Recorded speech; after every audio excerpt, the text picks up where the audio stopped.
अस्सलामुअलैकुम। Kitchen with Shaheen aunty में मैं आप सबको खुश आमदीद कहती हूँ। आज मैं अपने किचन में बहुत ही आसान तरीके से मज़ेदार मूंग की दाल की खिचड़ी बनाना सिखा रही हूँ। इससे पहले मैंने आप लोगों को मूंग की दाल की मसाला खिचड़ी बनाना सिखाई है। अगर आपको वो रेसिपी चाहिए तो उसका लिंक मैं डिस्क्रिप्शन बॉक्स में दे दूँगी। मूंग की दाल की खिचड़ी बनाने के लिए मैंने ये 1 कप मूंग की धुली हुई दाल ली है। अगर आप चाहते हैं कि आपकी खिचड़ी बहुत ज़्यादा जायकेदार और सौंधी बने, तो आपने दाल और चावल की मिक़दार बराबर लेनी है।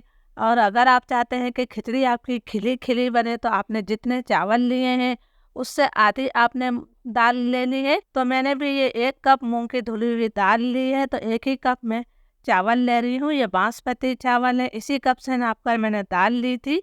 तो अब हम दाल और चावल को अच्छी तरह से मिक्स कर देते हैं। अब मैं दाल और चावल को 2 से 3 दफ़ा अच्छी तरह से धोकर लाती हूँ। दाल चावल को मैंने अच्छी तरह से 2 से 3 दफ़ा धो लिया है, तो अब मैं इसके अंदर खुला पानी शामिल कर देती हूँ।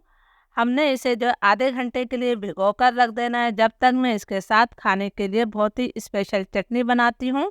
जब तक दाल चावल हमारे भीगे हुए हैं, हम एक स्पेशल चटनी बना लेते हैं। तो इसके लिए मैंने 4 साबुत गोल मिर्चें ली हैं। आप अपने टेस्ट के मुताबिक मिर्चें ले सकते हैं। 7-8 मैंने लहसुन की कलियाँ ली हैं, ये देसी लहसुन है। 1 चाय का चम्मच मैंने सफ़ेद ज़ीरा लिया है। ये मैंने एक बड़े साइज़ की कच्ची पक्की कैरी ली है, इसे छोटे टुकड़ों में काट लिया है। तो चलिए चटनी बनाना शुरू करते हैं। चटनी बनाने के लिए मैंने 1 छोटा चम्मच तेल लिया है। हमें ज़्यादा तेल की ज़रूरत नहीं है।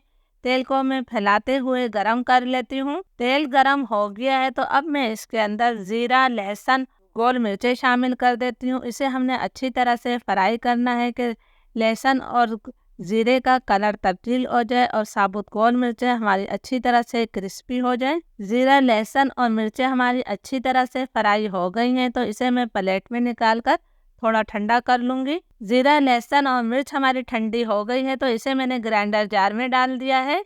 कैरी को जो हमने छोटे-छोटे टुकड़ों में काटा था, इसे भी हम जार में डाल रहे हैं। बहुत मज़े की ये चटनी बनती है। आधा चाय का चम्मच मैं नमक शामिल कर रही हूँ। इसके साथ ही हम इसके अंदर 1 से 2 खाने के चम्मच पानी डाल देते हैं। बहुत ज़्यादा आपने पानी नहीं डालना है। अब मैं इसका दरदरा सा पेस्ट बना लेती हूँ। हमारी चटपटी खट्टी सी चटनी तैयार है। इसे मैंने दरदरा सा पीस लिया है। अब मैं इसे कटोरी में निकाल लेती हूँ।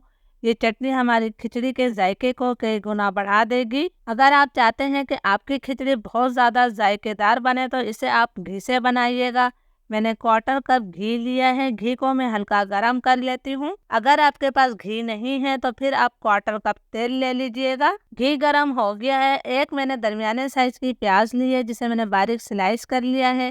प्याज को हमने मुसलसल चलाते हुए लाइट ब्राउन करना है। ज़्यादा डार्क कलर प्याज को मत दीजिएगा, इसलिए खिचड़ी में प्याज को डार्क कलर नहीं किया जाता है। प्याज पर बहुत ही प्यारा गोल्डन ब्राउन कलर आ गया है, तो अब मैं इसके अंदर खड़े गरम मसाले शामिल करूंगी।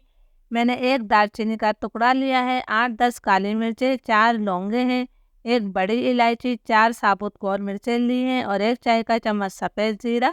इन तमाम खड़े गरम मसालों को मैं 30-40 सेकंड तक फ्राई कर लेती हूँ, ताकि घी में इनकी अच्छी सी खुशबू आ जाए। खड़े गरम मसाले हमारे फ्राई हो गए हैं, तो अब मैं इसके अंदर दाल चावल शामिल कर रही हूँ। दाल चावल को भीगे हुए आधा घंटा हो गया था और इसका तमाम पानी मैंने निकाल दिया है। दाल चावल को हमने हल्के हाथों से मिक्स करना है। ये जहन में रहे कि ये भीगे हुए दाल चावल है, तो आपने जल्दी जल्दी चम्मच नहीं चलाना है, हल्के हाथों से ही इसे मिक्स करना है। ये मैंने अच्छी तरह से इसे मिक्स कर लिया है।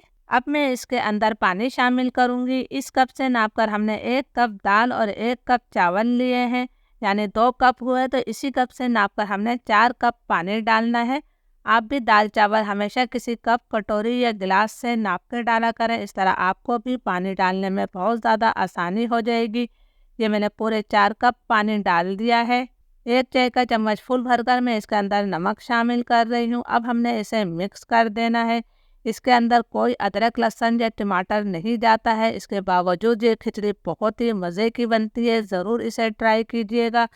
फ्लेम मेरा हाई है। हाई फ्लेम पर मैं इसे ढककर 5 से 6 मिनट तक पकाऊंगी, ताकि इसका ज़्यादातर पानी खुश्क हो जाए। हाई फ्लेम पर खिचड़ी को पकते हुए 5-6 मिनट हो गए हैं। आप देख सकते हैं कि इसका ज़्यादातर पानी खुश्क हो गया है और इसमें इस तरह से बबल बन रहे हैं, इसका मतलब होता है कि इसके नीचे में अभी पानी मौजूद है। तो हल्के हाथों से हमने इस खिचड़ी को एक दफ़ा फिर मिक्स कर देना है। ये मैंने हल्के हाथों से खिचड़ी को मिक्स कर दिया है।